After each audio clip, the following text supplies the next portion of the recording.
Hello friends, मेरा नाम है चिरंजीत और मेरे इस पाइथन सीखने की सीरीज़ में आपका स्वागत है। आज के एपिसोड में हम लोग सीखेंगे एरर हैंडलिंग या फिर एक्सेप्शन हैंडलिंग। एरर हैंडलिंग को एक्सेप्शन हैंडलिंग भी कहते हैं प्रोग्रामिंग लैंग्वेज के टर्म में। सबसे पहले समझते हैं एरर होता क्यों है या फिर एक्सेप्शन कैसे हो सकता है। फिर हम समझेंगे कि इसको हैंडल करने का उपाय क्या क्या है। ठीक है, तो सबसे पहले हम एक कोड क्रिएट करते जो हमें एरर देगा। ओके, सो मैं एक वेरिएबल लेता हूँ var1। ठीक है, मान लेते हैं मैं यहाँ पे जो पहला एग्जांपल दिया हुआ है मैं इसी को लेते हैं डिवीज़न बाय ज़ीरो। आप सबको पता है कि कोई भी नंबर को ज़ीरो से डिवाइड नहीं किया जा सकता, तो मैं यहाँ पे एक नंबर लेता हूँ 10, इसको डिवाइड करते ज़ीरो से और जो भी इसका रिज़ल्ट होगा हम उसको प्रिंट करेंगे var1 का। ठीक है, इसको सेव करते हैं, रन करके देखते हैं। तो यहाँ पे इस तरह का इतना सारा 3-4 लाइन का एक एरर आ रहा है कि ये डिवीज़न बाय ज़ीरो एरर है, इस तरह से हम लोग डिवाइड नहीं कर सकते। ठीक है, ये एक एग्जांपल हुआ। दूसरा मान लेते हैं ये एक लिस्ट है। अब लिस्ट में काफ़ी सारे आइटम हम स्टोर कर सकते हैं, वर्चुअली इट इज़ लिमिटलेस। तो मान लीजिए मेरे पास एक ब्लैंक लिस्ट है, मैंने इसमें कुछ भी नहीं डाला और मेरा बहुत बड़ा कोड है। मैंने किसी एक जगह पे मैंने इसको डिफ़ाइन किया था ब्लैंक लिस्ट, और बाद में एक जगह पे मैं इसका पहला वैल्यू एक्सेस करने की कोशिश कर रहा हूँ। ठीक है, तो ऑफ कोर्स ये भी मुझे एरर देगा। ओके, तो बेसिकली एरर क्या होता है? एरर वो चीज़ होता है जब हमारे अनएक्सपेक्टेड कोई घटना घटती है हमारे प्रोग्राम रन करते वक्त। जैसे मान लीजिए मैंने इनपुट लिया कैरेक्टर में या स्ट्रिंग में, और मैंने एक्चुअली लिया नंबर बट उसको एज ए स्ट्रिंग लिया, फिर उस नंबर को प्रोसेस करने की कोशिश किया। या फिर मेरे पास कोई फ़ाइल है जो मैं एक्सपेक्ट कर रहा हूँ और मैंने कोडिंग कर दिया, ओके इस फाइल को खोलो, इसके 2 नंबर लाइन से इस टेक्स्ट को उठाओ, इसको प्रोसेस करो। एग्जाम्पल दे रहा हूँ। ओके, अब वो फाइल एग्जिस्ट ही नहीं करता, मैं उसको रीड करने की कोशिश कर रहा हूँ। उसका भी हम लोग एक छोटा एग्जाम्पल यहाँ पे देख लेते हैं। जैसे मैंने मेरे लास्ट वीडियो में दिखाया था, तो हम लोग इसमें विथ ओपन करके फाइल खोलने की कोशिश करेंगे। नाम देते हैं sample.txt। यहाँ पे कोई पाथ नहीं है इसके आगे, मतलब ये करंट लोकेशन में ढूंढने की कोशिश करेगा जहाँ पे एक्चुअली और कोई फाइल है ही नहीं। इसको खोलेंगे रीड मोड में। रीड मोड में क्यों? क्योंकि अगर राइट मोड में खोलेंगे तो अगर वो फाइल नहीं भी होगा वो फाइल को क्रिएट कर देगा, बट अभी हमें एरर जनरेट करना है सीखने के लिए। एज फाइल ऑब्जेक्ट, और हम लोग यहाँ पर लाइन्स नाम का एक वेरिएबल ले लेते हैं, file object dot read lines. हम वो सारी चीज़ें करेंगे कि अगर ये फाइल एग्जिस्ट करता तो ये काम करता। ओके, बट क्योंकि एग्जिस्ट नहीं करता है करंट लोकेशन पे, तो ये एरर शो करेगा। Okay, no such file. तो इस तरह के अचानक से मान लीजिए आपका एक प्रोग्राम रन कर रहा है और इस तरह के अनएक्सपेक्टेड कोई घटना घटती है और इस तरह से वो एरर दिखा के निकल जाता है, मतलब इसको हम लोग प्रोग्राम को क्रैश करना भी कहते हैं। तो इस सिचुएशन को हैंडल करने के लिए पाइथन में जो चीज़ है उसको कहते हैं ट्राई एक्सेप्ट ब्लॉक। बेसिकली इसका स्ट्रक्चर कैसा होता है, यहाँ पे हम लोग लिखते हैं ट्राई मतलब कोशिश करो, देन कुछ ब्लॉक ऑफ कोड। मैं यहाँ पे फ़िलहाल पास स्टेटमेंट दे देता हूँ आपको सिर्फ इसका स्ट्रक्चर समझाने के लिए। एक्सेप्ट मतलब ये वाला ब्लॉक को एग्जीक्यूट करने की कोशिश करो। यहाँ पे एक से ज़्यादा लाइन भी हो सकता है, आप 10, 100 जितना चाहे लाइन यहाँ लिख सकते हैं। फिर एक्सेप्ट मतलब अगर एक्सेप्शन हुआ तो क्या करना है, उसका लाइन हम यहाँ पे लिख सकते हैं, प्रिंट दे के उसमें एरर मैसेज शो कर सकते हैं। ओके, ये बहुत ही बेसिक स्ट्रक्चर हो गया हमारे ट्राई एक्सेप्ट ब्लॉक का। ओके, तो हम लोग इसको समझेंगे पहले वाले एग्जांपल से। तो हम लोग फिर एक वेरिएबल ले लेते हैं, var1 10 डिवाइडेड बाय 0। ओके, अच्छा यहाँ पे एक और चीज़ है, एक्सेप्ट के साथ अगर आपको पता है कि कौन से टाइप का आपका एरर हो सकता है, जैसे मैं 0 से डिवाइड करने की कोशिश कर रहा हूँ तो मुझे पता है कौन सा एरर हो सकता है। ओके, तो यहाँ पे ये हो जाएगा 0 डिवीजन एरर। ओके, तो अगर हमें पता है कि कौन सा टाइप का एरर होने वाला है तो बेटर है कि हम उसको यहाँ पे डिफ़ाइन कर दें। अगर नहीं पता है तो क्या करना वो भी मैं बताता हूँ थोड़ी देर में। यहाँ पे हम लोग लिखेंगे error message.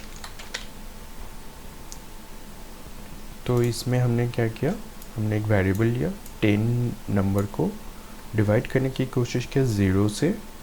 Then except block में हमने एरर का टाइप डिफाइन कर दिया, इस टाइप का एरर हो सकता है, अगर हो तो उसका जो एरर मैसेज होगा वो इस वेरिएबल में ला दे, फिर हमने उसको प्रिंट कर दिया। ओके, अब सिर्फ इसको रन करके देखेंगे। यहाँ पे मैसेज है 0 डिवीजन बाय 0, ये हमने कहीं पे लिखा नहीं है। ओके, ये एरर से आ रहा है। नेक्स्ट हम लोग एग्जाम्पल लेते हैं, फाइल नॉट फाउंड, मतलब अगर फाइल है ही नहीं तो क्या करना है। यहाँ पे जो हम लोग किए थे वही करेंगे।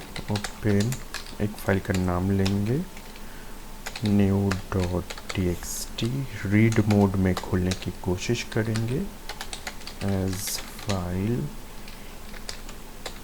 obj, फिलहाल नाम दे देता हूँ ll शॉर्ट में, file object dot red lines.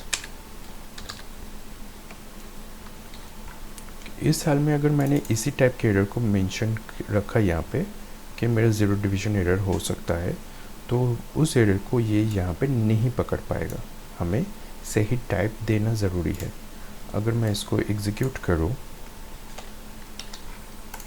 तो देखिएगा ये हैंडल नहीं कर पाएगा, ये इस तरह से निकल गया। हैंडल करने का मतलब होता है यहाँ पे अगर मेरा कोई एरर होता है उसको एक प्रॉपर तरीके से मैसेज दिखा दे और प्रोग्राम क्रैश ना करे।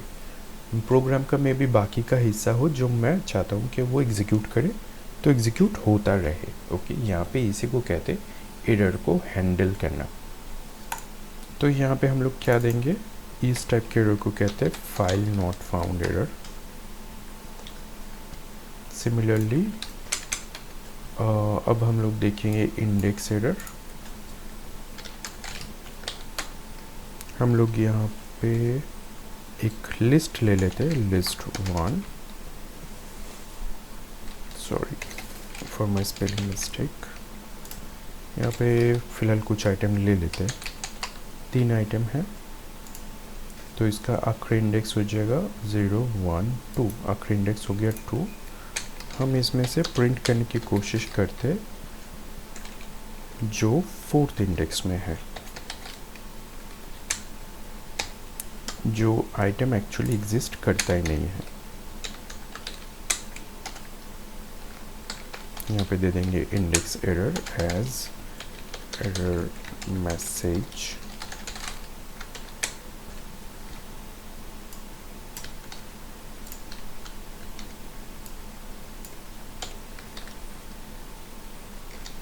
इसको एग्जीक्यूट करेंगे, list index out of range. Okay, इसका मतलब हुआ इस लिस्ट में जो इंडेक्स आप एक्सेस करने की कोशिश करें वो आउट ऑफ रेंज है। अगले एग्जांपल पे चलते हैं, की एरर। इसमें लिस्ट के जगह हम लोग लेंगे एक डिक्शनरी, क्योंकि की डिक्शनरी में ही होता है, आपको पता है डिक्शनरी में ऑलवेज आइटम्स जो है की और वैल्यू के पेयर में रहता है। तो हम लोग एक डिक्शनरी ले लेंगे dict1, की ले लेंगे की 1 कर देते हैं, वैल्यू 1 इसका वैल्यू है, और हम लोग प्रिंट करने की कोशिश करते एक ऐसा की जो है ही नहीं। ओके, डिलीट कर दिया मैंने।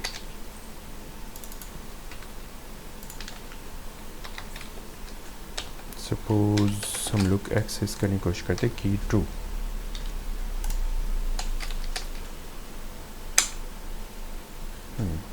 ये ठीक से हैंडल नहीं कर पाए क्योंकि अभी भी हम लोग यहाँ पे इंडेक्स एरर लिख के रखे हैं। इसको ये हो जाएगा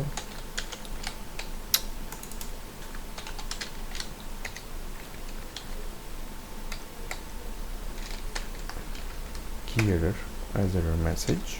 अब इसको फिर से एग्जीक्यूट करते हैं। तो इस टाइप के मैसेज में क्या दिखाता है, ओनली वो की दिखाता है जो आप एक्सेस करने की कोशिश करें, बट वो एग्जिस्ट नहीं करता है।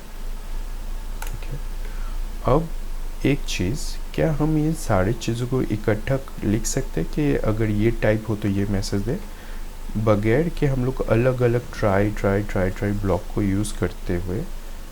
तो जवाब है हाँ।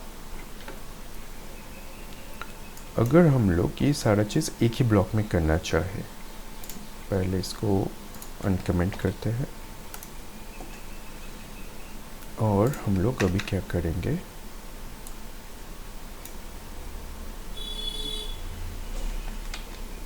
इस सबको इकट्ठा लिखेंगे।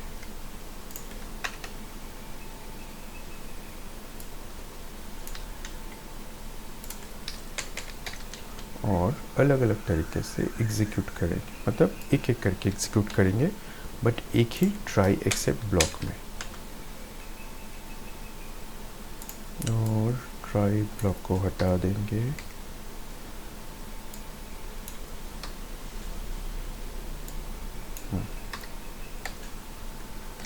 ठीक है, तो अभी कोड कैसा दिख रहा है, हम कोड पे एक बार नज़र डालेंगे।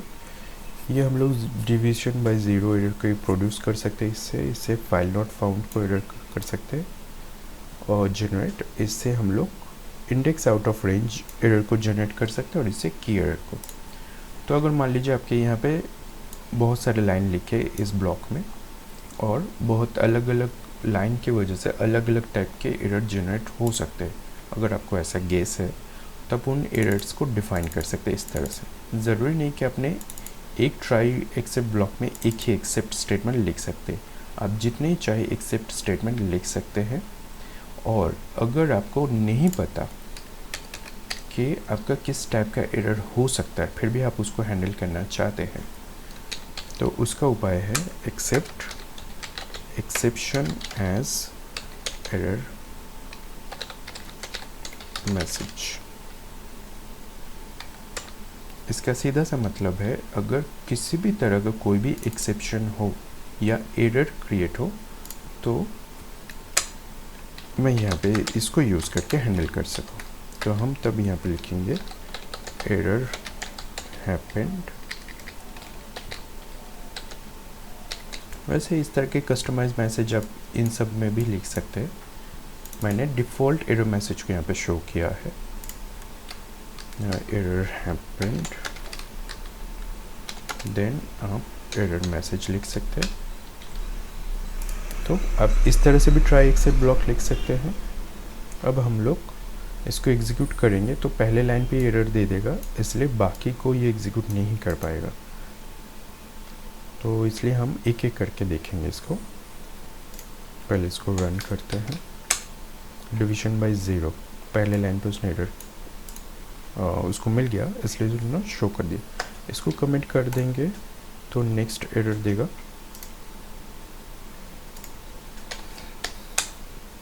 No such file means file not found वाला। ओके, यहाँ पे हम लोग एक कस्टम मैसेज डाल के देखते हैं कैसा दिखता है इसकी जगह पे। could not found the file you specified। अगर इसको लिखेंगे तो ये कस्टम मैसेज को शो करेगा। इस तरह से हम लोग एरर को हैंडल करते हैं कि हम डिसाइड कर सकते हैं एरर होने पे वो क्या काम करेगा।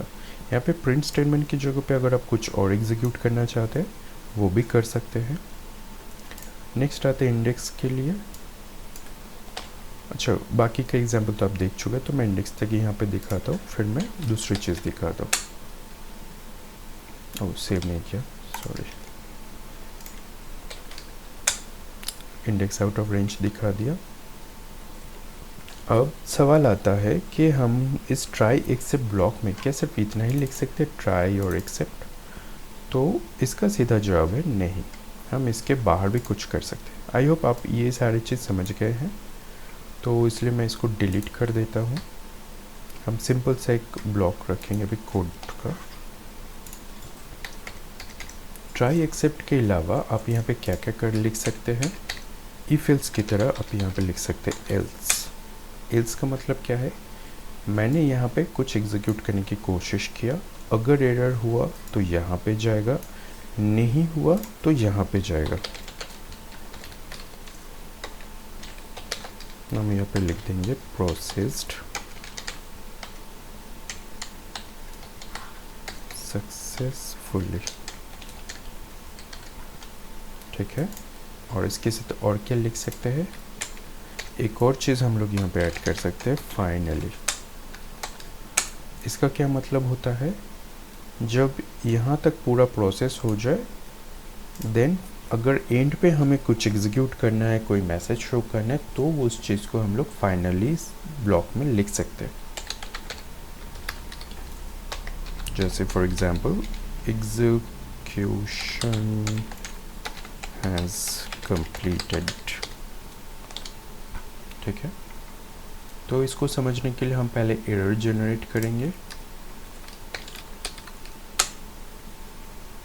तो यहाँ पे दिखा है error happen division bye 0, error message को दिखा दिया, ओके। अब देखेंगे अगर एरर नहीं होता है तो क्या होता है, इसको सेव करेंगे। अच्छा, आपने ये भी चेक किया होगा कि फाइनली इसने एग्जीक्यूशन हैज़ कंप्लीटेड को दिखा दिया, जो फाइनली ब्लॉक में जो था उसको दिखा दिया, क्योंकि इसका काम ही यही है कि एरर हो ना हो, कुछ भी हो जाए, इसमें जो लिखा रहेगा वो एग्जीक्यूट होगा ही होगा एंड में, इसलिए इसको दिखा दिया। इस बार हम लोग देखेंगे क्या होता है।